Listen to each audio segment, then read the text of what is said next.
Hello, everyone. This is Kripa Anand, and welcome to the Canadian SME Small Business Podcast. Today, we are discussing the power of community and the essential role of human connection in the modern workplace. In 2026, work is no longer just about where you log in. It's about where you feel supported, inspired, and a part of a meaningful ecosystem. Joining us today is Charlotte Kirby, the founder of the Village Hive Coworking. With a background in health, human resources, and a deep commitment to community building and hospitality, Charlotte has spent the last decade building welcoming communities across Toronto and Markham. What started with a single vision inspired by a TED Talk and a visit to the Center for Social Innovation in Toronto has grown into a multi location powerhouse that helps entrepreneurs and remote professionals grow their businesses without the isolation of working alone. So, before further ado, let's welcome this very special guest. Charlotte, welcome to the podcast. Such a pleasure to have you with us. Thank you so much, Kripa. Now, Charlotte, you often say that, co working is much more about than just desks and high speed Wi Fi. It's about creating a genuinely human environment. So, let's start the conversation by understanding why is human connection more important than ever for remote professionals and small businesses alike? Go ahead. I think human connection is absolutely, you nailed it, the most important thing. It's in fact why I started my business 10 years ago, because I was working from home and feeling lonely and feeling isolated. And I thought there's got to be other people out there feeling the same way. Right. And I mean, that was 10 years ago. And now, more so than ever, technology has made it easier for people to work from anywhere. So, Yes. anywhere in the world, in a cafe, at your kitchen table, in an office, Right. anywhere you want, you can work. However, I think it's harder to connect. It's harder to have that human connection. You don't feel, I know we're doing a Zoom call right now, but and it's great that we can connect over Zoom. And I appreciate the fact that we can talk to anybody in the world, but it's hard to get that real human connection when you Correct. are working by yourself or maybe even on Zoom calls all day. And I think entrepreneurs and remote workers often spend days without meaningful professional interaction. Right. And that's so much different than things were, 15, 20 years ago. Last night, we hosted GTApreneurs at my Eglinton location in Midtown Toronto. And we had a room full of entrepreneurs there. And my community manager did a wonderful presentation about the loneliness epidemic. And she asked this room full of entrepreneurs, how many people work from home? And almost everybody put their hand up. To me, that's sad. And some people work at cafes, which, yes, there's people there, but you're not, you don't go over and chat Interacting with usually with them, the of people. course. It's usually you Yeah. see people sitting at their laptops and Right. and just focusing on their work and not really connecting. So um, even working from home, the challenge isn't always productivity, although it was for me. I got very distracted. I think many people are productive at home, not me. But I think the challenge is isolation, perspective, support, and opportunities Hmm. missed by working on your own. So business owners need sounding boards, they need support, they need encouragement. Word of mouth and referrals in the business community is huge. If you're just Right. sitting at home, whether it be you're working for a company or building your business, you're not going to get those word of mouth referrals. You're not going to get support. You're not going to overhear conversations of somebody who may be having similar struggles that you are in your business. Right. And also celebrating wins. We love to support each other. I even when I was working from home, it was part of my isolation problem was like, there's nobody there to laugh at my jokes, giggle with and chat every Oh, day. So yeah. I think humans are wired for connection. Some of the best business opportunities come from casual conversations that you have with people, and you really miss out if you're just working from home. I love I visit all three of my locations all the time, and the Right. best part of my job and what I do every day is connecting with the our members at all our locations, and also hearing what they're doing and saying, hey, I know somebody that does that can help you out, so let me introduce you. Very well articulated, and I'm so glad you're doing what you're doing because this is such a refreshing conversation, specifically in the day and age that we're living right now. All Yeah. the conversations are just centered around AI and tech, and in that, somewhere we've lost the human connection, right? So Hmm. it's great. And what you said, Charlotte, I think when different industries share the same roof, the cross pollination of ideas, it creates a very strong, more adaptable business community for everyone involved. So Yes. grateful for the work that you do. Now, let's look at creating flexible, human centered workplaces like we're talking about. So, from that perspective, please go ahead and educate our listeners a little about why is flexibility and adaptability important for businesses in today's workplace, Yeah, I specifically think after COVID-19. Go ahead. absolutely. So the workplace, like you said, COVID-19, the workplace has fundamentally changed, Hmm. and one size doesn't fit all. Right. There's so many people that, they got used to working from home.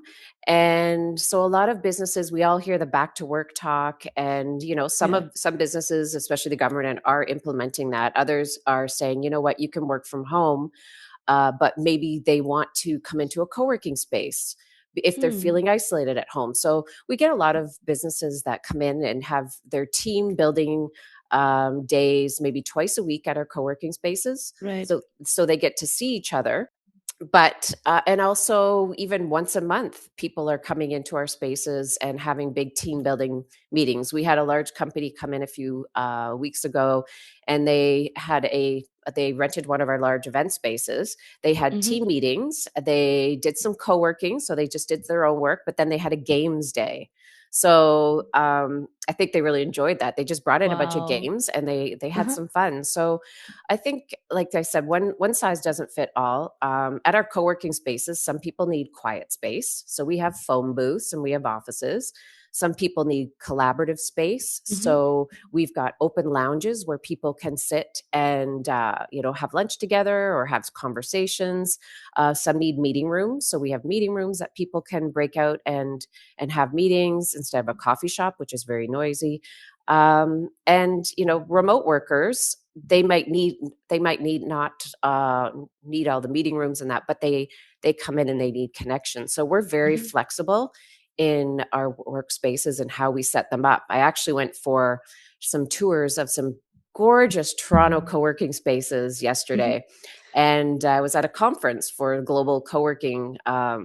It's the Global Workspace Association, Uh-huh. and just seeing how well thought out these flexible spaces were actually gave me some more ideas. Some Right. people like the little corner chair and put their headphones on, and Yes. other people's want to be in the noise. Libraries Right. are too quiet for them. So I think one major theme of the conference was like people are just no longer just renting desks. They're also creating community. They're creating Hmm. social events for people to connect.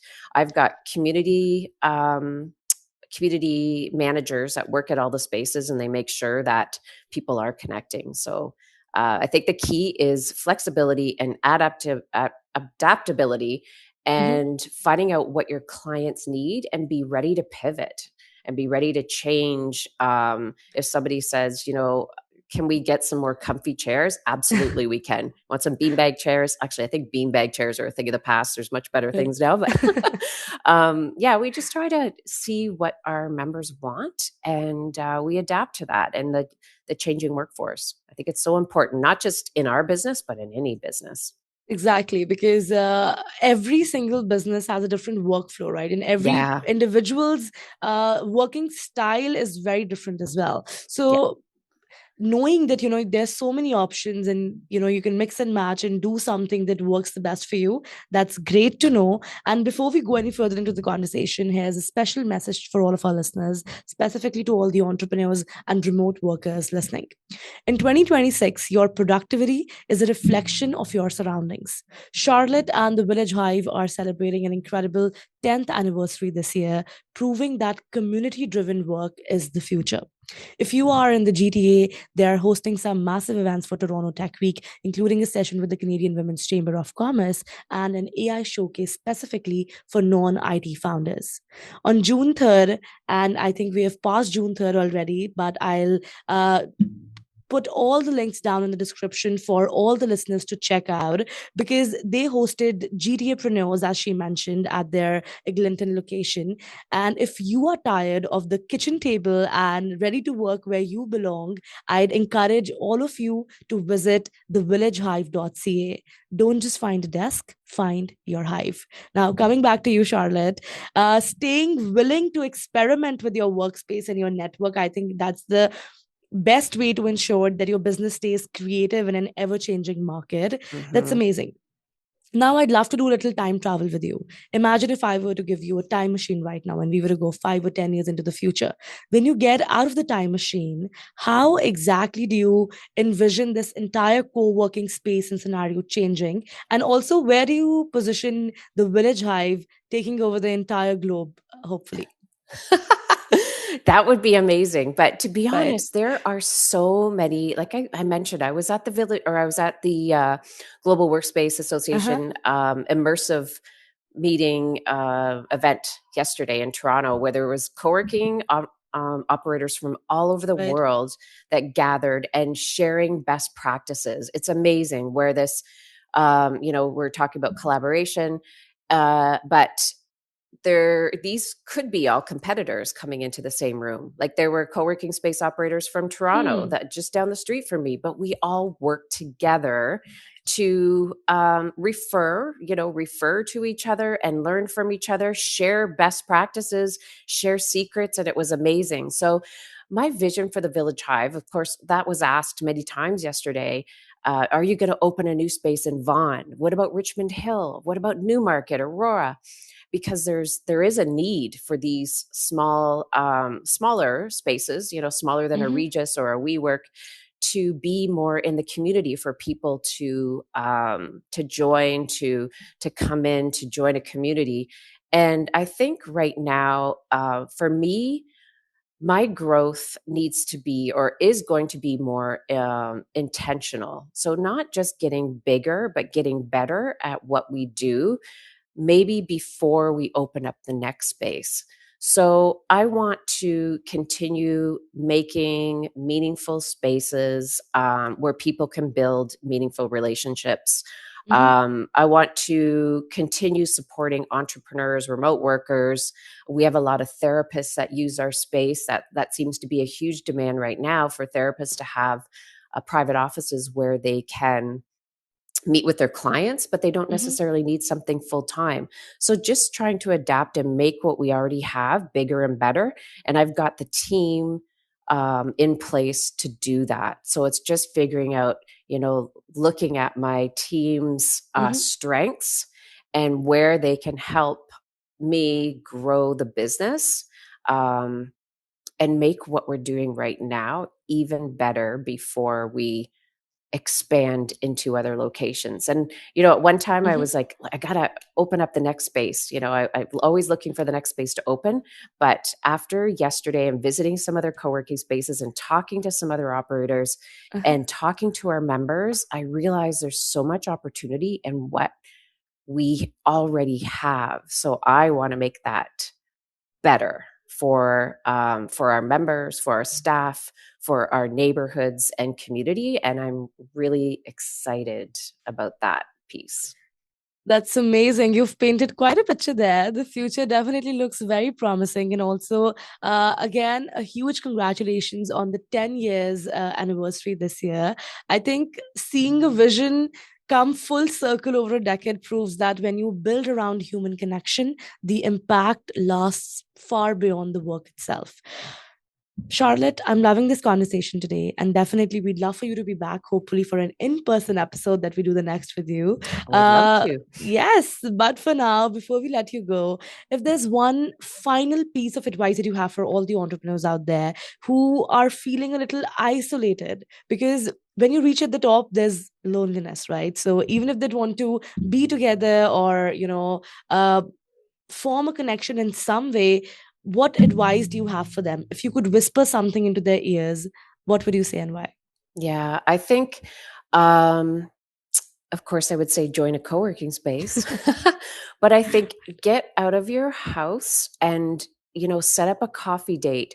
Go to networking events. There's so many around the Greater Toronto area. And don't just go once to a networking event. Continue to go and get to know those people, because Yes. after one event, you don't really get to know. You're meeting so many people, Exactly. and Yeah. there's nothing better than walking into a co-working space, a networking event, a conference, and knowing people Hmm. versus going in and trying to meet new people all the time. So Yes. really work at growing the relationships you already have. Like sometimes we're out there trying to get more and more leads, but we should just be nurturing the relationships that we already have, or finding your people and, sticking with those people.